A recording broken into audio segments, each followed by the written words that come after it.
Welcome, everyone. Today I've got a special guest with me, Mike of All Trades. If you know him, he's got his own YouTube channel and it covers a lot of home arcade stuff. And he runs his own live streams as well for fighting games and all different kinds of really fun stuff. And in case you didn't know this, fun fact, he's got the best laugh on YouTube. What's up, Mike? It has their own reasons. I'm always down to do something for charity. Like I don't care. Like seriously, I'll put on. Well, I did put on a skirt and a dress, and freaking 19K Fox donated $200 to make me play Superman 64 on stream. And P Dubs tried to like come on like bro, like I'm here for it. It's just there's so much good that happens that people would rather focus on the negative, and it's easier to focus on the negative than it is the positives, man. And at the end of the day, people just need to just relax. Like seriously, relax. Yeah, Have a drink. You know what? Have some hot chocolate. You know, just chill. yeah. Yeah, I mean I agree. It's been interesting because it seems like since that event, like the whole community has kind of been restructuring itself, and then you've had like a lot of new faces coming into, um and so there's just been a lot of change, I guess, since that happened. And with the advent of Marvel vs. Capcom 2 and Blitz coming out, and all of the hoopla surrounding that, which I think that really is what, for me, kind of changed the way that I look at Arcade One Up as a company. But I think that that's had an effect, like overall as well, on the community, if that makes sense. No, it makes complete sense. I said it before and I'll say it again. These two things should not have came out at the same time. And I think they're both cool, but it's just if this were any other product or any other space, legitimately there might be some kind of class action lawsuit. And I hate saying that. I've told you, you know what I'm saying, and John's my dude, whatever else, right? But I'm like, dude, like, there's no way in hell you guys should have put out both of these in the same year. These could have been standalone titles for each year, you know? Yeah. And a lot of the hatred it gets is warranted, right? Mm-hmm. You know, if you advertise something, it doesn't perform the way it's supposed to, or it doesn't perform the way you're expecting it to. Yeah, you're Right. you're absolutely allowed to feel that. That's kind of what I said in my video that I put out Monday. Like, dude, if somebody's wife or their husband buys this for their wife or their husband, you know what I mean? Like, and they get it, and they have this expectation of playing the marquee title online and not being able to do it. You know, that's a problem. That's a communication issue. They can't go back and go. They could have maybe print out some sticker or something, which it's an easy fix. Legitimately, it's an easy fix where they could reach out to the retailer, they could print out some stickers and slap them on the box and like online availability for X, Y, Z title is coming in the future. Easy fix. You know what I mean? But there's no communication, and it really only bugs people within this small home arcade space. You know, Arcade One Up's bought sold millions and millions of units, but Right. I'm sure not everybody in this space has bought millions and millions of units. Let's just be real about that, Right. right? And it's just the vocal minority. Do I think it sucks? Yeah, of course I do. You know, I've had to push a tournament back twice, and I'm probably gonna have to push it back again because MVC2 isn't online. Is it acceptable? No. Do I understand what's going on? Yeah, of course I do. You know, Right. same thing with Code Mystics, and shout out to them for putting the online beta out. But at the end of the day, it's still a beta. The online at least work. They're adding on other features.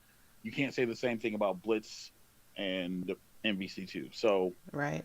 I think it's more of wanting something and then not having it. You know, Well, some people don't care about it. MVC2 though, at least, and this is definitely not defending anything, but I mean, at least you get all the other like games are Right. pretty optimized and online. I mean, yes, there was issues with that in the beginning, but that's been ironed out.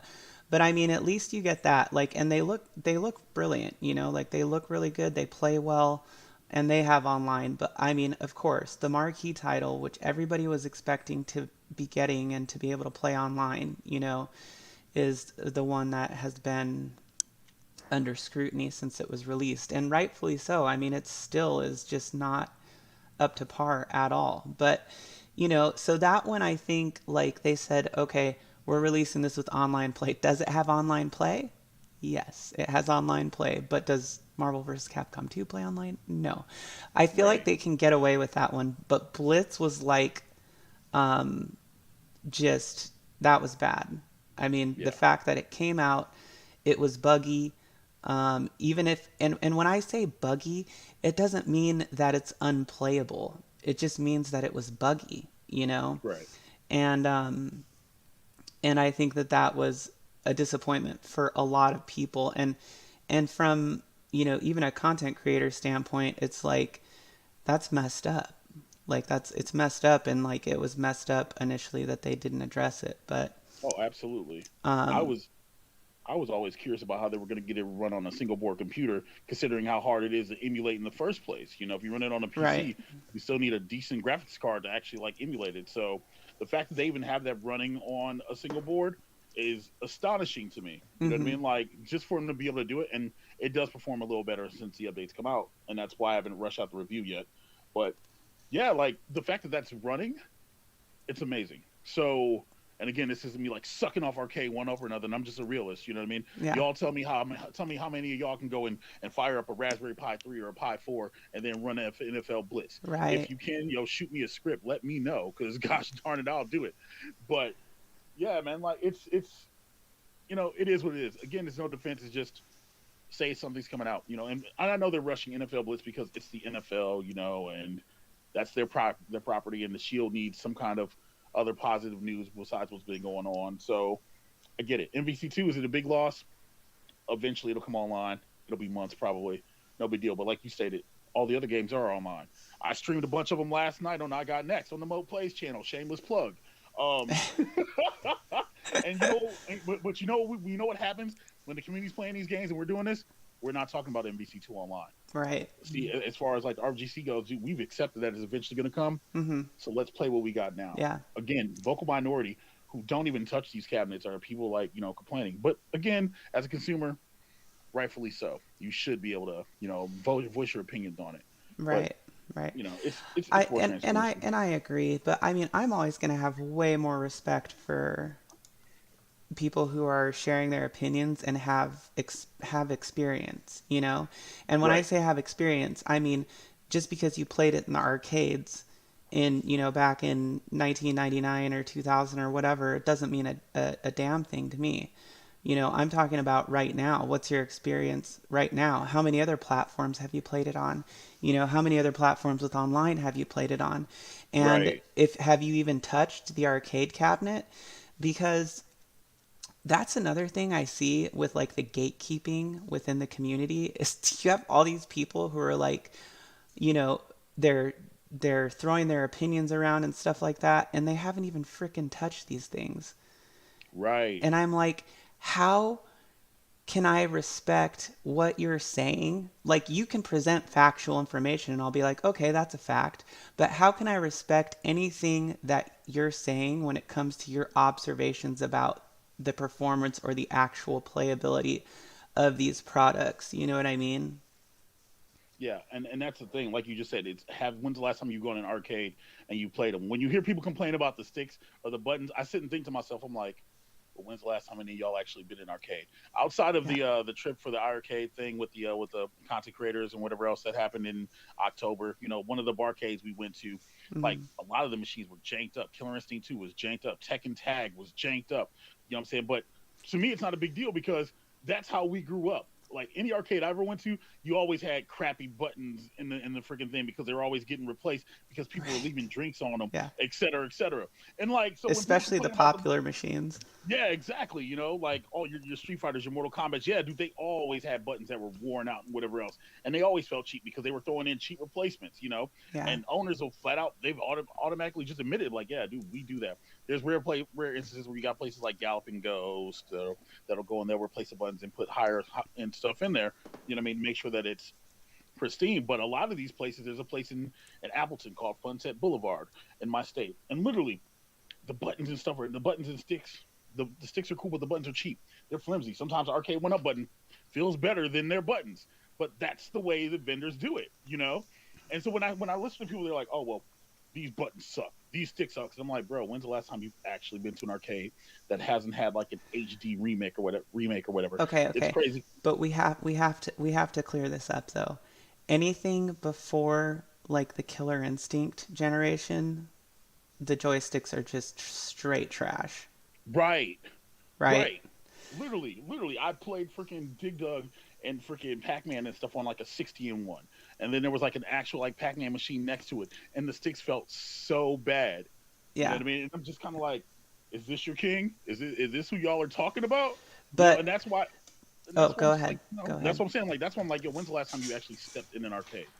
You know? But any well, okay, so for any like one up type stuff, their joysticks were trash before like the Killer Instinct generation. Absolutely. Um and like any of like the games that are Pac-Man or Galaga, anything like that, I don't care if the joysticks aren't that great because why? Because they're only eight-way joysticks for playing those, simple games. They're not, but anything for a fighting game, when you're playing, like let's say the original SF2, right? That got Hmm. released. Yeah. Um, I mean, those joysticks were so bad. But you can't really like play competitively on equipment like that. But at the Right. same time, at that same token, of course, then you have people like us who are going to come in. We're going to change out the joysticks because we want to play competitively or whatever. And that's been the big evolution of Arcade One Up is that they've brought that online element. And I think that moving forward, I really hope that the company continues to improve, their controls and refine their software so that people can play more competitively online and not have to, like, out of the box, can play competitively. You know what I'm saying? Yeah. Um, because I feel like that's where they've gone. In the beginning, you didn't have any expectations of them. It was like, what can I do to mod these things, have fun with them? They're, cheap. And now they've kind of evolved into this new thing to where I feel like people do have a higher expectation of what they're going to bring to the table, especially with the advent of online play and all of that stuff. Yeah, and I'll say it, with as far as like the fighting game aspect of it, with Yoga Flame and MVC2, the sticks have gotten a lot better. Yeah. I'll say that flat out. Like it's crazy. Like I Mm-hmm. put a Sanwa on my player one, I still haven't put the IL stick in player two, but the stick is a lot tighter than the Sanwa, and I ordered a brand new Sanwa stick. You know what I mean? So Exactly. it's I've been saying the same thing. I prefer the stock sticks on MVC2 over a Sanwa. yeah, and I don't. I mean, I love Sanwa sticks; they're great, but yeah, it's night and day. Like I'm touching it, literally touching it right now, and the spring, and it's probably the spring, whatever, but it's a night and day difference. And again, it all comes to preference. I have a on my Bobby Voo panel for Street Fighter 2, I have a freaking IL with like a 9 pound spring. And Mm-hmm. people are like, what are you, the Hulk? I'm like, yeah, yeah, I need my stuff to be strong, you know what I mean? But like but that's the thing, like in the beginning, like you said, there were no expectations. You walked in the store when I first saw Street Fighter 2, an arcade version, I didn't care about the six and buttons. I wanted it in my house, you Right. know? And now as the evolution goes along, yeah, are there other ways to play this stuff? Yeah, of course. Fight K, if you still got consoles online that play it, or if you have it on console, yeah, of course you can. But there's a community of individuals, that built up by Footy Labs and Webhead and stuff, the online arcade where these people are playing these things online. Mm-hmm. And so if you want to compete, you can step in that arena and play online. So if you want to play online, you want to have the best tools possible. Then again, the other side of that is there's killers out there like Eddie Good who's going through so many stock panels because they play it so much. But that's the way it goes. You run through a lot of sticks and buttons. You go through it, a lot. And so as far as like you said, Pac-Man or Galagas or whatever, you can get away with cheap sticks and buttons. But Yeah. when it comes to something that requires some precision, yeah, you need precision controls. That's the end. That's what it is at the end of the day. Right. And one thing I'll give them, the 49-way stick, an actual like digital stick, like inside of NFL Blitz, phenomenal. The best stick they've ever put out. So that's one thing you can't fault them on. They are paying attention and they are making improvements. Oh, I Yeah. do sound like a shill. Wow, holy crap. But No, I mean, I think so too. I think my big beef with them personally, this is just personally, is just that whole thing that happened when they released Blitz, the whole Twitter incident of 2022. yeah, yeah. Um, and that was like, I just still don't really have like anything to like say about it other than No, it and was just unbelievable to me that a company would behave that way. yeah, Yeah, no, I completely agree. I said it when I was like, I saw it and I was like, dude, y'all are giving reviewing this to somebody who made a SpongeBob video. I get some people who they got them like John Hick, whoever. I understand why you did it, but then when the reviews are coming out, and I'm like, I'm sitting there like, yo, who's in charge of social media for Arcade One Up? Are y'all paying attention to who stuff y'all are sharing? Right. You know what I'm saying? Like, come on. And it's like, yo, you're not sharing videos that have positive and negatives. They're overtly positive, and again, you're a company and you want to be that way, but I'm like, bro, do you know the history of some of these tweets that y'all are sharing? Like, come on, man. Like, yo, do better. Yeah. Legit. Like, I Yeah. like right hand to the Lord. I messaged John right away. I was like, bro, dude, who put that up? Because I was Yeah. kind of I was kind of I was kind of like, mm. You know what I mean? I'm like, Yeah. I okay. got, I received a few apologies about that actually, um, which I was like, okay, thank you. But I mean, it still left an impression on me of, Of here's what course. this company is kind of like. And, I think that with anything, like there are probably some good people in that company. I mean, there are good people in that company, but then there's Right. also people who aren't doing anything or who aren't perhaps as good. But I don't want to beat that dead horse, Mike. I do want to ask you some other questions, though, about um, console stuff, actually, because we don't talk enough about consoles. They don't like consoles. They don't like console calls in the home arcade space. Legit, they don't. That's why I had to make a whole new channel. Okay, but in relation to arcade games, so okay, you remember when we were kids and like you'd get Street Fighter on Super Nintendo or Sega Genesis, right? Hmm. And what were you doing when you got it? Like, what was going through your mind when you were playing this after playing it in the arcade for months on end or years on end? When you got that SNES version or Genesis version? So I remember I got the first version I ever got was Street Fighter 2 CE on the Sega Genesis. Okay, And so this here we this was go. right after it was for Christmas. It was right after I played it for the played Street Fighter 2 in the arcade. Uh huh. And so CE, when you play original Street Fighter 2, you only have 8 characters. CE, you got all 12, right? Right, right. And so I'm in there playing, and the first thing I'm trying to figure out, I'm like, how do I throw a fireball? Because as a kid, did they give you an instruction pamphlet on the inside with the moves? Of course they did. Did you read it? Of course you didn't, because it was just kind of like it was like paper. Yeah. So I'm on the Sega Genesis controller, and like when I was younger, I tended to go with the charge characters. I'm like, because Guile can throw a sonic boom, Bison can do Psycho Crusher. They were on the cover. That's who you. So when you see that, you're like, oh, they're the main characters of the series. That's who you should be playing with. Right. And then, so I'm playing it, and when I'm playing, I'm thinking about learning how to play, and I'm having fun. Friends or cousins or whatever will come over, and they'll beat you or you beat them, and that's what I'm sitting there thinking about. I'm like, man, this is great. Like this is a blast for me to just sit here and be able to play this arcade version of a game at home. Yeah. And then Yeah. got to play Street Fighter 2 Turbo on the Super Nintendo, and I was like, oh, dude, this is great too. Like Yeah. back in the day when they translate something over from the arcade, didn't matter if it was like Street Fighter or Turtles in Time. Mm-hmm. It was fun to play. Hyperstone Heist is different from Yes. Turtles in Nobody Time on Super cared Nintendo. about, I mean, it's not entirely true. Like we noticed like the We noticed differences, differences. Oh, we but definitely noticed. nobody, it was never something that was scrutinized. Right. It was more glorified to be honest. Yeah.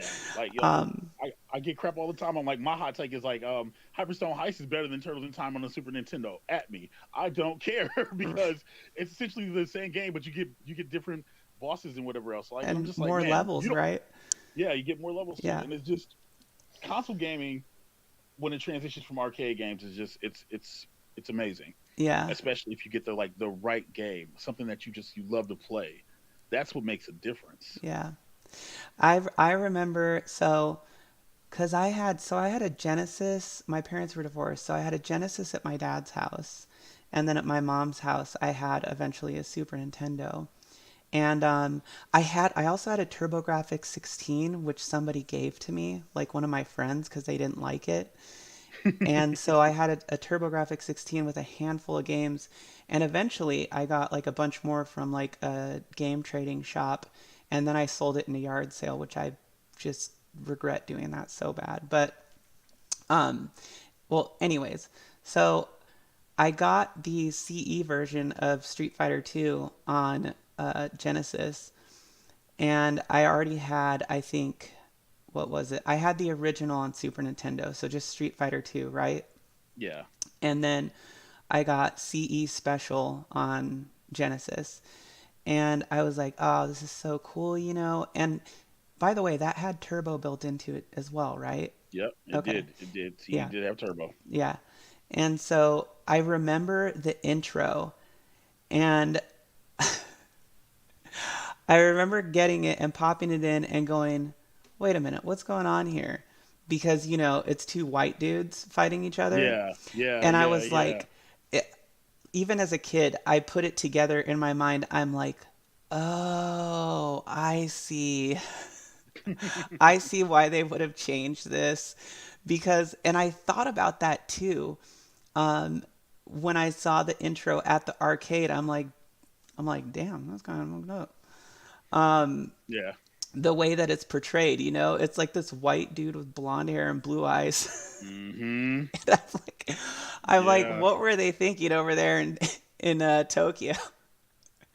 But that was like the first thing I noticed about the Genesis version, and then I was like, okay, whatever, you know. And but what I really liked about it though was that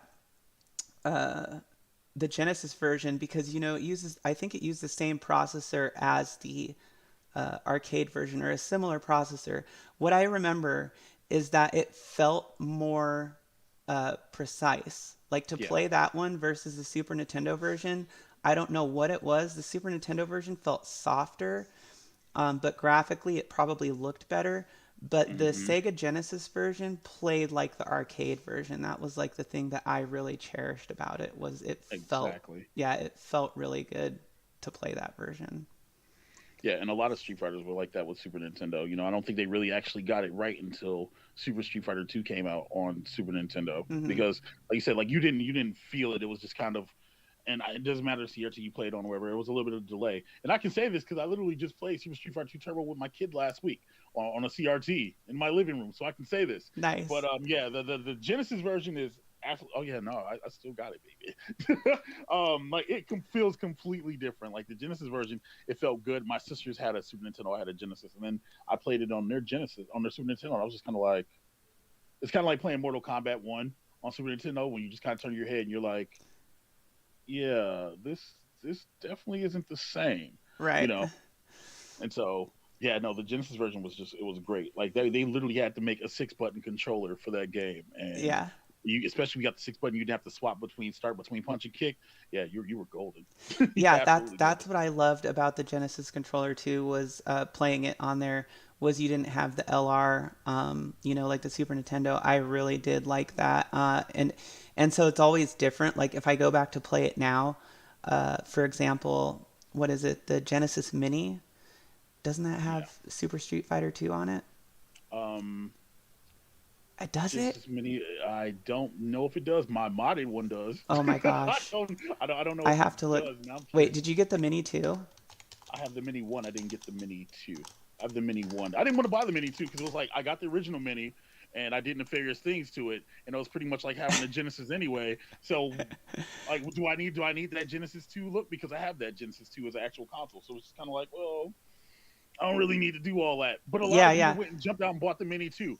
Why I don't know. Well, I don't I never understand it. got the first one. I missed that boat, but I did get the two, and I like it. Like it's really cool for what it is, you know. Did Um, it come with a 6 button or is it still three? no, it came with a six button, and Nice. then I ordered the wireless one. So the cool thing about it is it's the official Sega wireless one, so you can actually Yeah. use it on your PC as well. So it's good for emulation. So But then that means you can use it on the Switch then, right? I think so, actually. You might be able to. It does come. The Mini 2 did come with Super Street Fighter 2, so Oh, okay. I That's was right awesome. on because I remember playing it and being like, "Dang, this is actually really good. It's really nice." Um, so yeah, but I love that. And then I used to have a 3DO, and you know, if you had a 3DO, what was the best version of Street Fighter ever? That was only released on 3DO. was Super Street Fighter 2 Turbo, right? Yes, Super Yeah. Street Fighter 2 Turbo was only released on 3DO. So all of us, peasants back in the day were like playing, Super Street Fighter 2 on Super Nintendo and Sega Genesis. And then all of like the rich kids had a Panasonic 3DO and had Super Street Fighter 2 Turbo. And you're just Yeah. like, oh, I want that so bad. Like, why won't they release it on Super Nintendo or Genesis? Um, and that, because that was the first, well, technically, Super Street Fighter 2 was the first CPS2 fighting game, wasn't it? On Street Fighter on console, let me think. No, well, yeah, I mean, yes, it would have been because in the arcade it was CPS2. Yeah, CPS2. Yeah, so yeah, Street Fighter 2. Yeah, Yeah. so Super Street Fighter 2 was released on consoles, which was CPS2, but then they didn't do Turbo. But in Turbo, this like they ended up adding in what was it like a series of those half animation style moves that were almost like alpha-esque, like Yeah. some of the kicks that they added to like Ken and Ryu and a couple other characters. But I remember that in the arcade, seeing those moves and being like, "Oh, whoa, that's almost like it almost looks animated." Prior to like Alpha's release and stuff, but eventually I bought a 3DO, and I pretty much just bought it for two things: Mist and Super Street Fighter 2 Turbo, and I was Miss. actually disappointed. I was like, "This isn't even that good. It's not even that arcade accurate." Yeah. I mean, 3DO has the best sound out of all of them because it was a CD like console, but Right? yeah, I mean, yeah, it's Turbo. I mean, it's Turbo. You have to have a love for Street Fighter 2 Turbo. I have a love hate relationship with Turbo. So yeah, yeah, my guy Akuma was born out of it, but yeah, no, I wanted one like you said. All the rich kids had a 3DO, Right. so we would go to the store called American. It was like a furniture store, whatever was right, and they always had like a 3DO set up. It had Gex, it had Yes. freaking Street Fighter, it even had Hotel Mario, and I was just kind of like Hotel Mario and Link, like that was the demo, legit, like that was the demo. Yeah. Those four games, and so we sitting there, and while my mom and stepdad were looking around, all I hear with all of my ears like, "Excuse me, princess," and I turn my head, I'm like, "Wait, for real?" And then you play it, and it's so bad, and you're just like, Why? Nintendo Why likes money. you have committed a sin against gamers with this. But we didn't know any better. We were just kind of like, they thought that CD disc, laser, mini disc, and whatever else were going to be like the big thing. And Right. for all intents and purposes, they were right.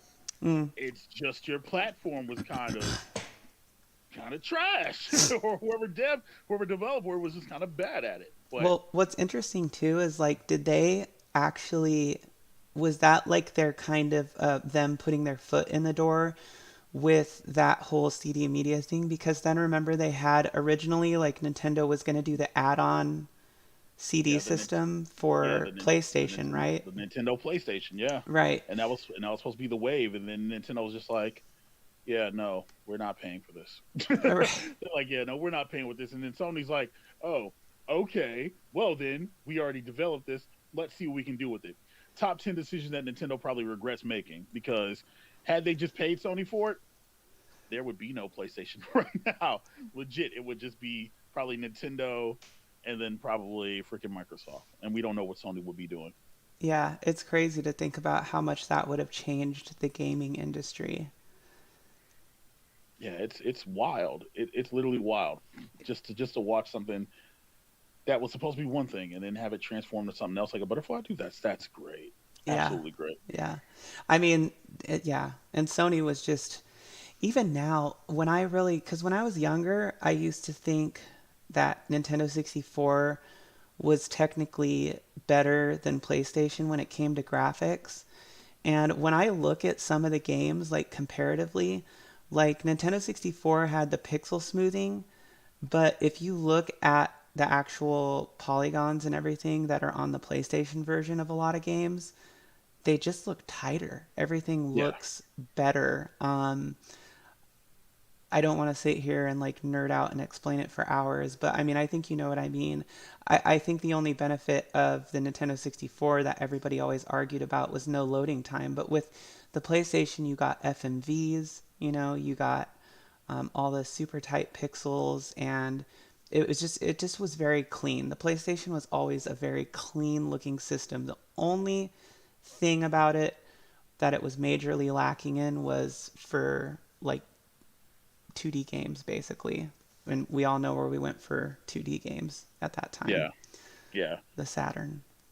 Yeah, and you can tell PlayStation was showing its age kind of early. You Mm-hmm. know, when X Men versus Street Fighter came out on the PlayStation, and you realized that you couldn't tag out like you could in the arcade, Right. and it was just kind of like, oh, hardware limitation. And we don't know what hardware limitations are. It's like, oh, well, this is cool. The Marvel versus Street Fighter came out, and same thing. Marvel vs. Capcom. Then you learned when you got later. I'm like, oh, well, it's a power thing. But like you said, Right. everything was tighter, everything was smoother, and it could have been just because it was on disc and Yeah. whatever else. Right? Look, I'll take a loading screen all day if my gameplay experience is going to be a lot better. But Right. I Right. was a Nintendo 64 kid, so Yeah. like I love the 64 without having to go out and go spend like $40 on a multi tap and just being able to sit around and like. But that's the thing we did when we were younger. We sat around. We played a lot of four-player games on PlayStation. We played SmackDown, and SmackDown 2, and things of that nature. Yeah. We played Point Blank with the gun cons and whatever else, right? But Yeah. it's a different. It was a different era. It It was was. definitely a It different was a era. different era, and I love N64 too. It's just interesting being older now, and like sometimes I'll contrast, games or whatever. I know the one thing even as a kid that always bummed me out about the N64 was that it didn't have FMVs. I think when Resident Evil 2 came out on it, I was like, Mm-hmm. whoa, because they included some of the cutscenes on the N64 cart. But they're both, just systems of their own time, kind of. I mean, they all have really special things about them. But definitely, as someone who is a fighting game fan, as just growing up, period, when they came out with X Men versus Street Fighter on PlayStation and I rented it from, I think, Hollywood Video, I played it for about 5 minutes and I was like, I can't do this. I'm Yep. done. Yep. I'm And done. I never touched. I did the same thing. Literally played it, and I never touched X Men versus Street Fighter again. Legit, never touched it again. And then I got to play Marvel vs. Street Fighter, and because I was such a like a Marvel nerd when I was a kid. I'm like, okay, cool, whatever. And don't get me wrong, I love X Men. X Men's great. I love the X Men. Wolverine and Rogue Gambit. Like I love all of them. But something about Marvel vs. Street Fighter was just it was different. And I Yeah. think it was probably because I got to spend at that point in time I was spending so much time in the arcades playing that game. Character roster. Yeah, You and the had roster you made had different. you had a nice mix of X-Men and Marvel characters with the Street Fighter characters. It's my fave too. 100. Yeah, yeah, and then with the unlockables with armored Spider-Man and stuff Mhm. like that, it was just kind of like, yeah, I can jive with this. I can get behind this, and that got played a lot longer. And then I went to my friend Evan's house, and then I played Sega Saturn, and I played the Japanese version, and my mind was blown. And at that Right. moment, at that moment, I had a new goal. I'm like, yeah, how much is this again? Yeah. Must get Sega Saturn. Yeah.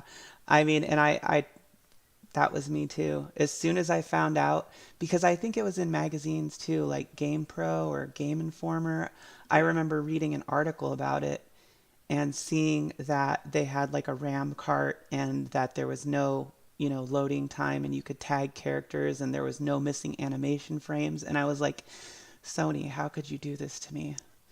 How could you yeah, do this? So then it became a goal to get a Sega Saturn. And eventually I did, but it was probably shortly after the Dreamcast era.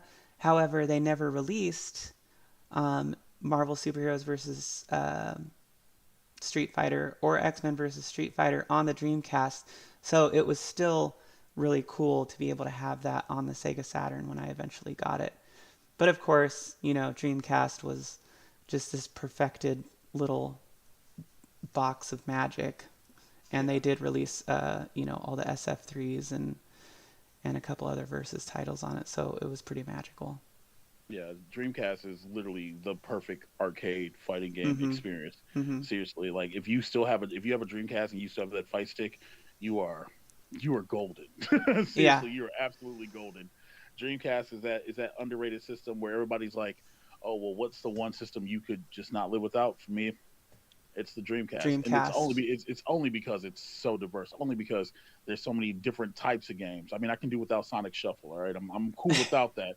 You know what I mean? But just a library that went along with that Dreamcast encompassed and how far ahead of its time it was. Yeah. Online play on the old AOL dial-up modem, the 56K modem, Oh like yeah. it's different. To this day, people are still playing Marvel vs. Capcom 2 on Dreamcast online Hmm. via other means. But Well, they have a LAN port adapter for it, don't they? hmm Um, but yeah, the Dreamcast was literally it was pretty much the Neo Geo of Sega consoles, if you will. It pretty much was because it could play Thomas Wave games and it was, a Naomi. So it was pretty much if you got something from the arcade that was on the Dreamcast, you were playing the arcade version just with console options. That was the only dev time that really went into those games. yeah, yeah, So, it's something different. Like especially, and then I know we used to do it. We used to take our VMUs and we used to take them to the arcade and then plug them into the MVC2s, and then get the experience from there, and then like take it home, yes. and then just unlock characters. Like y'all had to be there. Listen, y'all Yeah, who was ever experienced, y'all had to be there. it was amazing. It's a different time, man. It was Absolutely a amazing. different time. And that was another thing that I loved about that time before. I mean, there's always been gatekeeping in gaming, but the lineage of console to arcade perfection and experiencing the growth of that and just really enjoying it for what it was just an amazing experience, and especially during I mean, when we would get these type of consoles where you could go interact with the arcade. I mean, like Neo Geo. I never had one. My friend did though, and he would take his memory card to the arcade when we would go, and we'd be able to use it at the arcade that was basically in the same Yeah, town that we lived in. And then we'd go back to his house and play, like he had like Samurai Showdown 1 and 2 and yeah. um, Metal Slug and a bunch of games. And so it was really cool. And that was one of those notable ones too. But systems like that, the Dreamcast, and what else? I feel like there was another system that was like arcade compatible or something. I just can't think of what it was. I know they had the SNES arcade, but that wasn't. They didn't have like a memory card for that. Was there a So PlayStation one? it depends on what the game was. Like NFL Blitz, if you had it for the 64, you can take your memory card and you can do it on there. And even up to the GameCube, even if you could find an F-Zero machine in your Yes, area and you that's could what it plug in your was. GameCube card, yeah, Yeah, like it's memory cards, man. yeah, Memory cards just plug in and just take your data and do whatever else, and yeah. It's different so machines cool. had different abilities, and we don't get that anymore. I think the Demo closest we were getting, discs, oh my god. demo discs with DLC, right? Like you could download like save files to your memory cards, um, or they would have like special unlockable characters or something like that. Oh man, Yeah, that was so awesome. I have so many. I have like a box of demo discs really. for PlayStation and Dreamcast actually. I remember all those PlayStation Underground demo discs. I used to have like a stack Yes, like that big of them, and yes. I'm like, Did you have the like one with Usher on it?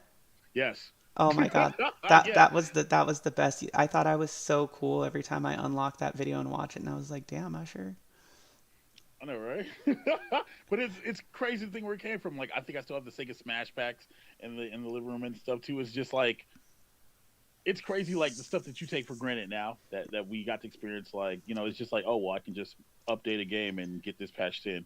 But back in the day, if you wanted something, you had to work for it. Right. Legit, there was no DLC. There was this game came out, and unless you have some other way to freaking update the save, you were pretty much Yep. screwed. Yep. Totally. Totally. It was fun. It was more of a challenging time in gaming. Now everything is just delivered immediately. What's it called? Instant gratification. Yeah. Yeah, people were spoiled now. Honestly, that's what it is. It's spoiled. It's a gift. It's a gift and a curse. I'll say that about the internet. The internet's great, but it's ruined some things. Back in the day, you'd have to not release a game unless it was completely finished, and now it's we can put a game out with a Right. day one update. Right. we can put this product out with a day one update. You can buy a cell phone like this S22 Ultra or whatever, and you turn it on. There's a day one update. Like literally, that's just where we're at now, man. And Yeah. sometimes I just yearn for those days where we can just walk into a store or something and go Right. into a Like Hollywood when or you a got the Blockbuster. game and it was just out of the box, you never thought, like I never thought, when I bought a game, like, oh, there's going to be bugs in it. And usually if there was like some weird bug in a game, it was like almost like an Easter egg, you know? Right. Like if you knew about it, you'd try and go find the bug. Now it's like, oh, there's bugs. Oh my God, this is terrible. Usually if there's bugs now, it's like the game is unplayable for some reason or something. Because that's the way that people are conditioned now. Back in the day, dude, we found a glitch, we were exploiting that glitch. Oh, Right. we were putting that glitch to work, and now it's Right. just, well, this doesn't render at this point. I'm like, bro, this is why I still play old games. Literally, it's Yeah. just like this is why I play old games. Like the new stuff, it's cool. Your God of Wars and whatever. That's all cool and whatever else, right? But give me something from back when I was younger that I can play, and I'm like, yeah, this is janky. Yeah, I know it's janky. It's great though, isn't it? It's awesome. Sometimes you need that. You need that jank, and a lot of new games are missing that. They're Yeah. missing the jank that came along with like older games. Now it's just optimized for this, optimized for that. That's Like, what we just need to start calling it. We just need to be like, oh, that game, it's jankerific. right, right. We love it. Like there's nothing wrong with it. Embrace the jank. Somebody needs to put that on the shirt. Embrace the Embrace jank. the jank. Oh, let's do it. Let's do it. Embrace the jank, and we'll put our logos on the shirt. Hmm. Are we gonna do it? I'm Yeah, serious. yeah, you can do it. Yeah, like look, I'm completely fine with that. Absolutely. Matter of fact, I'll message my graphic artist right now. You think I'm joking? I'm dead serious. Do it. Yes. And then we can wear it, and we'll be like, we Yes. coined this, you guys. Welcome to the community. Embrace the jank. Um, okay, so like for you, as a home arcade enthusiast, what are you looking forward to, and like what do you think you're going to be into like in the next, coming year? Mm.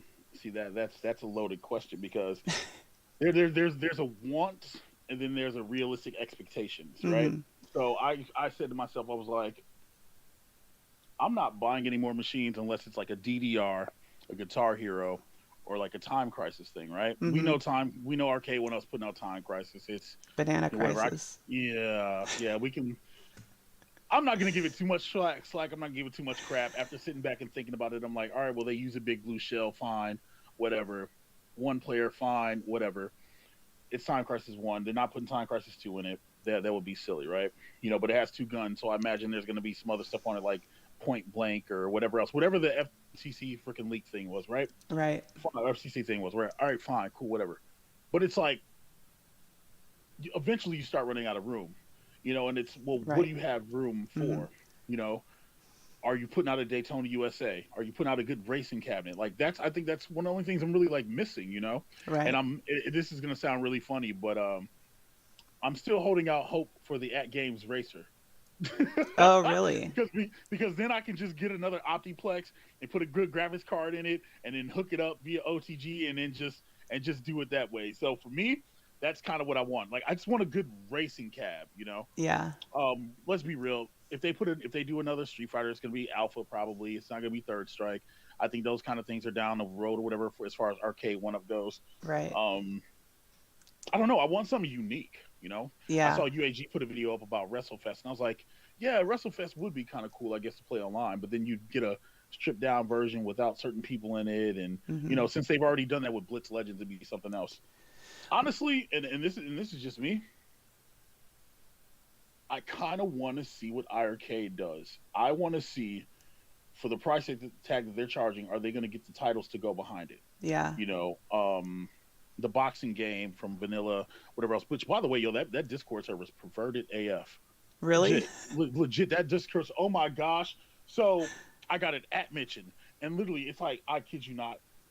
If you want to be in this beta, be prepared to go in this Discord server because they'll add everyone. Somebody redeem a Gianna Michaels or a Sophie D, and if y'all, like, it's wild, bro. I'm like, wait, I'm here to play boxing games. Hold on a second, right? But like, I want to see what that thing can do. They got their online sending light gun technology works with it. You have to buy your own sending guns. Mm-hmm. I want to see the titles that go along with it. That's going to make that thing great. I get their startup and everything else. I talked to Michael in person. I was still supposed to do an interview with John, but life happens. I Yeah. can like they're 3 hours away. I can literally just go down there. Whenever, right? Because they're cool. That's the one thing I'll say. The IRK people, the people that run the company and whatever else, like Steve, whatever, like dude, those dudes are like they're cool as a fan, easy to talk to, easy to get along with, et cetera, et cetera. It's just another one of the things where it's the community that kind of ruins that product for them. And not everybody in the community, I'm saying. Right. One bad apple, whatever, right? But I'm curious to see what that platform does. I want to know what's coming, I'm saying, in the near future and their next 12 months. I'm curious about what they do. We all expect a new version of Pac Man from Arcade 1. We expect, whatever else, right? You expect the status quo stuff from them. Yeah. Yeah. Fine, cool, whatever. But I'm more curious about the at games and your iArcade. What is Toy Shock gonna do? Okay, I'm kidding. No, we Toy Shock, y'all ain't doing nothing. You We you know. you want to know what I think about the What? arcade? What? I okay. Here's my thing. One, even though I sold my arcade, I actually like the overall idea of what the arcade is. I think Same. I think it's cool. I think that the issue for me is that there's nothing, especially in my collection now, there's nothing that sets it apart enough for me to need it or want it, aside from the leaderboards, right? And Right. they do have a lot of cool games on there. If you're thinking of it from a standpoint of how many games can you have on one cab, they have tons of cool games and tons of options, and so that's great. But here's where it gets weird for me. Okay, so you have this one platform, right? And while you have a lot of games to choose from, you are missing like these bigger titles like the Street Fighter titles, you know? And then they have the capability to do things like what, maybe Power Stone, and all these other cool Yeah, they can possible do 3D fighters, or yeah, they can do 3D for sure. like It's a strong platform. Raystorm and games like this. So they can do these. Okay. So one, I really think that it would be more appealing if they started adding games like that in. But two, if they were selling $1,000 cabinet that came with, like, for example, Glenn's GRS control panel, which has spinners on it, which has a trackball on it, now you're talking, because now you are not limited to the controls of just a joystick. You can use authentic controls with some of these games, right? Yeah. Now have a bundle that includes Sinden light guns for 1,000 or 1,200 bucks with all the premium fixings. And I think that even though you're paying a little bit more, is that worth it in the end to have a GRS control panel and two Sinden light guns with a package that supports all those controls out of the box, and then to have games in the store that support all of that? How much more appealing would that be versus what it is now? Oh, absolutely, without a question. Because you're getting that full package. Like, that's one of the things I will say that I was excited for was when Glenn showed off that panel. I was like, oh, okay, that's dope. That's cool. Seeing this in play and touching up front is great. I've said it before and I'll say it again. Our arcade's still probably the best built freaking 3/4 scale home arcade bar top thing that's out on the market right now. It just Except needs the some. screen. Well, yeah, except the screen, man. Just man. Well, we talking about build quality. We ain't talking about the But yeah, screen. yeah, yeah. Yeah, But but it it, but is. it's still technically the best. Yeah. Is it $1,000 best though? I don't know because when they first announced the arcade gold, they were talking about the features that go along with it and Hmm. the software and stuff. And I'm like, okay, cool. It's not for me, but I get it. As long as you guys are still supporting your original platform, completely fine. Right. There's nothing wrong with that. I agree with you. There should be a bundle option where you should be able to get everything for one price. You know what I mean? And honestly, spread the panel out more. Yeah. Legit. Like I would make it a couple inches wider. Honestly, Hmm. but to me, it's still the best one that's built out of all of them. No matter how you spin it, how you slice it, it's still the best one. But what do you That think about Arcade One Up going in that kind of direction? Because they have all the licenses, right? Like they have a ton of hmm really good licenses. What do yeah. you think about, like, if Arcade One Up were to build a, let's just say they build like a Big Blue multicade, and you could download games on it, and it was a Capcom based platform. It came with, like, Sanwa controls, and premium fixings. Let's say they even did T molding on it and stuff like that, and you had to pay $1,200 for it, but it had all the good controls, a 19-inch monitor, and then downloadable platform on it with online play that supported all the current Arcade One Up releases. Would that be a good idea for Arcade One Up? What do you think? I think that I think it's a good business model. It's something I've been saying it for a while that they should probably go to that where you Mm-hmm. should be able to download. Um, is it sustainable? Yeah, Like because then you get into the multi arcade thing where you're not selling units, you're selling software. right. You know, But wait, what about this? Let's caveat. Let me add a twist here. A little nipple twist, okay? Let's let's say that they come out with this model, right? But then they also come out with a subscription model for like a monthly subscription model for people who don't want to buy their arcade machines, but they want to play online with their platform. And mm, then you could use that on either, a console or a PC where you can actually just plug your controller in and download their games with their online platform and then just play it on your console or your PC with the people who are on the arcade platforms. Is that too wild? so if they did that for console, it would work. If you say that for PC, I have one word that kills that: Fightcade. Yes, Fightcade absolutely destroys absolutely, that. absolutely. But I had, but There's I no had, need. I had to give an honorable mention of the No, PC there. I get it. I get it. It's a great idea, legitimately. Like it's a great idea.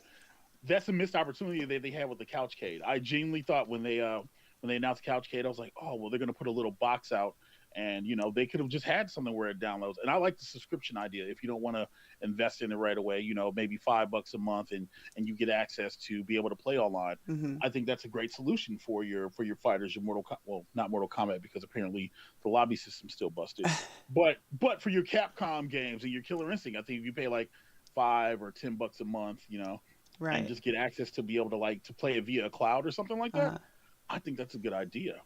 At games they had the little Legends, was it the Legends Core Max or whatever, and like you have it with their BYOG and their system. I think it was like right. $20 a month or something. It's ridiculous, but yeah, if they could offer that, that would be great. I don't think them selling it sustainable because you sell one multicade unless they do it like you do like an iPhone or something, right?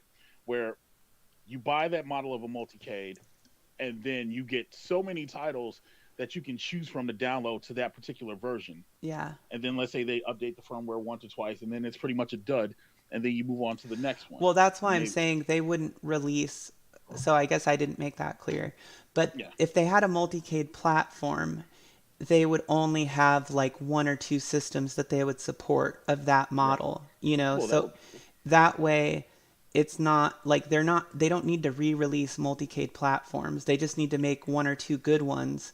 Like so you have one that, supports like with a trackball and then two Right, 6-button setups, and then you have another one that's like, supports gun platforms and like a one player platform in the center or something like that. And yeah, and if you have one or two platforms like that, then it's more manageable.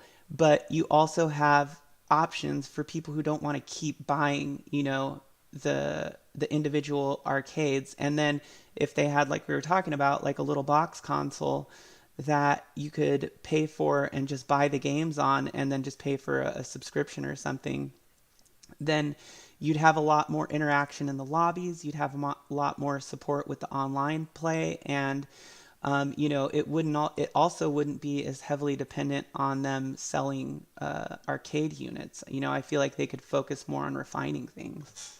yeah. I think that's a great idea if they were to do like you said one or two. So Capcom or Midway or I think that's a great idea, and it's probably a better idea to get them in the door. And even if they had something where, like you said, you put it out, have to give them the opportunity to either do subscription based or buy per title, and let's say they put it out and they did it, let's say $700, right? And you get, well, for the lack of a better term, Pac-Man and something else, right? One of each genre, right? Because they'd have to do it like a whole marketplace. I Right. don't think they want to split it up, right? But an arcade one a branded cabinet, and even if they sold the license to the game, so if they sold the license for MVC2, and they sold it so you can pick it up for like $30 and have it on your machine, you know what I mean, and not have it so you pass licenses on and whatever else, right? That's still a lot cheaper than you would spending 200 on the Dreamcast version, 120 on the Xbox version. Right. I think I saw the PlayStation 419. Like, yeah, like that would be a great model. I don't know why they're not doing it. And they could do it platform based. They could do it with Konami. You could get your Simpsons, your X Men, your TMNT all under one umbrella. You know what I mean? Other titles that they're Exactly. probably sitting on, like Contra and Russian Attack and all that other stuff. Yeah, they could definitely do that. Look, y'all are leaving money on the table. So, but Yeah, I mean, and I'll if do you it. think about the resources that it takes for them to keep producing machines, even if they're building them from a mold, it just seems like the amount of production time and resources that it takes to continue doing what they're doing, like what they did this year, for example, Yeah, it is going to it's going to not only be draining on them, but like consumers are going to be like, dude, I can't keep buying all these things. I mean, maybe some people, like Jason over at Third Floor, he's probably got one of the coolest one up collections I've seen, and like one of the coolest spaces.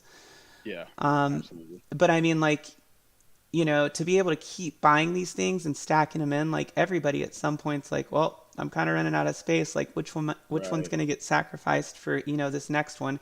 And a lot of them, I feel like, have been this year kind of like regurgitations as well. So there's that aspect of it as well. Well, I'll say this: I think they finally found their niche, their form, their arcade one up mold. You Hmm. know, and so even if they were to do a multi like the one you suggested, they could put that in an XL cabinet, and I think that would sell gangbusters. Put it in that Exactly. side cabinet with no riser and everywhere else. Yeah, I Yeah. would. I'd gladly buy one of those. Literally, especially if I can consolidate. Yeah, all day Yeah. because we're adults and we need space. Yo, Yeah. speaking of space, yo, I saw your video with the GRS and the X arcade stick. I saw that. Yeah. What do you think? So at first I was like, I saw something. I was like, wait, that's kind of weird. But then I saw, I was like, okay, that's pretty freaking cool. Like I like that. You know, I like the idea of that. I'm like, that's pretty freaking sexy. I And dig it. Fightcade. Yeah, yeah, So that's the major thing. That's the major thing right there.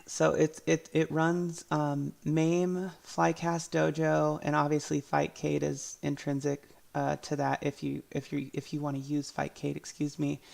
And then a couple other like rando emulators. Like I've got an AM2 one that runs Virtua Fighter 2 perfectly, the arcade version. Nice. Um, but yeah, I mean, for the price that you pay for it, for me, it was like such a great solution because it just saves space. It's so premium, like the feel, the look. It's heavy. It doesn't shake around. It's just solid. It's just a beast. It feels like a real arcade. And when you look at it, it's very modern as well. So it's a multicade. Like, I'm not trying to make it really look like any specific arcade machine. I just wanted something that was solid, that felt real, and that could play a ton of games optimized, So all the Tekkens, all those games I can now play on there, and the control setup is just awesome. But I'm really in love with it. So basically, I paid 1,200, and then I already had a tank stick and a Optiplex 3050 micro that went in there, and then I have a PS4 which will also be in there. That'll run like Tekken 7, Street Fighter 5, and all that, so it can play everything online, right? That's awesome. Yeah, that's pretty sexy. Legit. 1200's not bad either. That's not bad at all considering what you got. Right. It's really freaking good. Right. But I mean, if you were just to get, let's just say you just wanted the skeleton, right?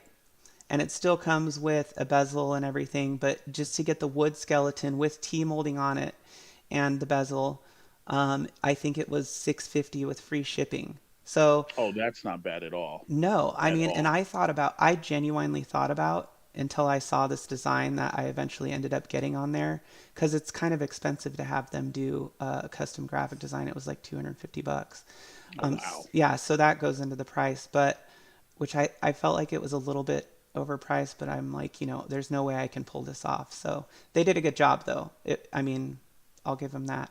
Anyways, one thing I was thinking about doing was getting it and then doing like a really cool, colorful custom graffiti on both sides of it. Um, like a 90s kind of style, pop culture, hip hop almost, Yeah. with, like bright oranges and teals and purples and stuff like that. Um, and I was like, but that's something that you could totally do. Like if you got it, you could do your own custom thing. You could paint it, you could spray paint it, or you could, have somebody print out vinyl for it. But either way, if you just wanted the shell and you already had a 32-inch TV, $650. I mean, so you could get that thing for 650 and just slowly build it up however you want. Yeah, that's a freaking option. That's actually a really good freaking option too. It is. It And really now I'm is, sitting here like, especially since you hmm. can run Fightcade and all those other platforms on it. Now is that the old X Arcade stick or is it the newer one? Um, it, well, it's the tank stick. Right, Uh, right, the tank stick. oh, Yeah, you're talking about the revision? yeah. I I didn't know th- if it I was. think I didn't know it's if you had the newer version or if it was the older version of it.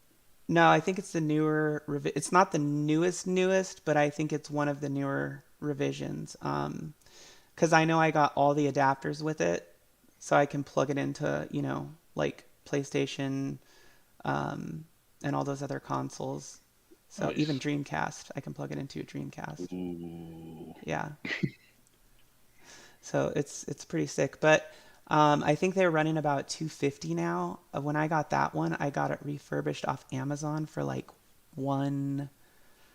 I want to say it was like 160, Oh, maybe. that's not bad. Yeah, and obviously you're getting, I don't know what the original switches that it comes with are, but I know that they're comparable to Cherries, and you get the Hap buttons and the Hap competition joysticks, and it's primo. So yeah, Well, it looks good. It looks really good. So that's an option for people. You guys can check out our video and get your income and own opinions on that product. yeah, yeah, but definitely something to consider, which is another reason why I was kind of bringing up the topic of, arcade went up, moving in that direction, and as far as what iArcade is doing right now, because I think that if you really kind of hybridize both of those, I feel like it would become more appealing in many ways.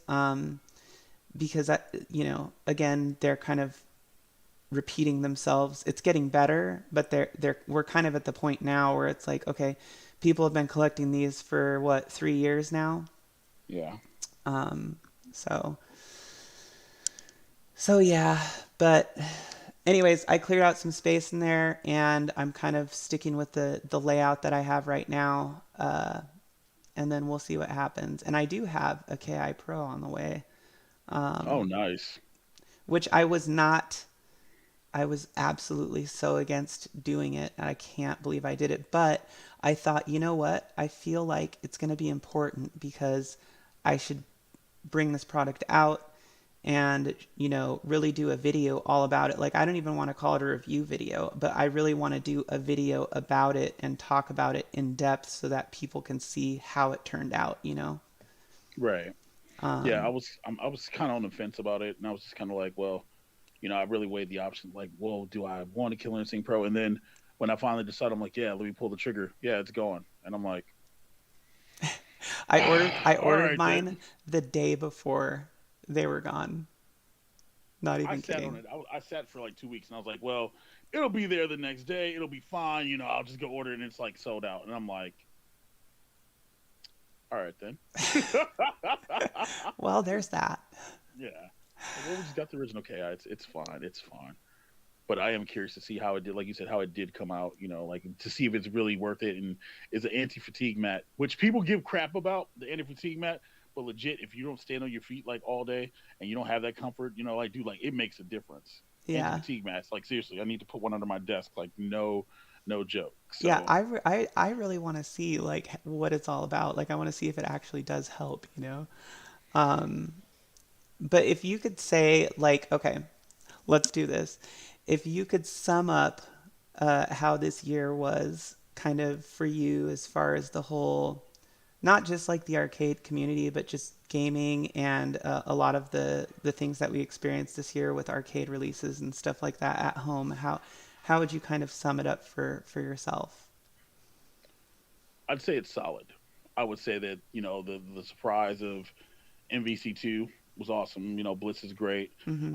Killer Instinct was cool. Like the Yoga Flame with the Udon artwork for the Udon comics, which I love the Udon artwork. I've Yeah, loved it. the You know artwork what I'm was saying? outstanding on both of Yeah, those. and I loved it when I first saw it when the 15th anniversary came out. That stick came out, and whatever else. Like, dude, I loved it then. I love it now. Main reason why it's back there now. Um, IRK has made some good strides. They're taking a step in the right direction. I think they just need a little bit more. And then at games, they're doing pinball. Let's be real, they're pinball. That, Quad play was supposed to come out in 2022 in the beginning. It finally came out. That thing's amazing. Best accessory of the year goes to the quad play. But like I don't think there's anything that I'm really like disappointed in. People MK30th, I guess MK30th fans are upset, hmm. as rightfully so, because there should have been more of a celebration. But again, that's not on Arcade went up to do that. You can only allocate so many resources or whatever. It's not bad. For me, there's no real disappointments. I Mm. think it's just little nitpicky things here or there that we could point to be like, oh well, this could be better, this could be different. But overall, it's been pretty solid. There's nothing you can really point at and be like, oh, that was trash. Okay, I take it back. Couchcade. Yeah, Couchcade.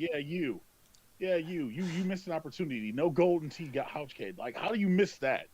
That's something that they could have literally just put on the ball, and somebody could have been lazy and sat on the couch and just, Right. they could have bowled whatever else. But XLs were a good addition.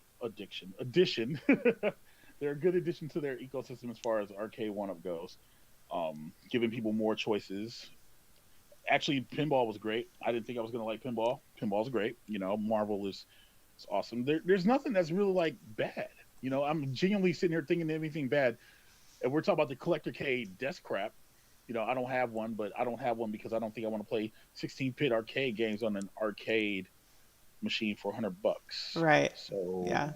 It was, and then like the little replicate toys and stuff that come out like from like New Wave and that stuff's awesome. So, yeah, like it's been a really, for the most part, a really good year. There's nothing where I'm just kind of like, oh, I don't see that. I think the only negative that I will take away from this year is that we really don't need to pre-order anything that you don't think is going to be rare.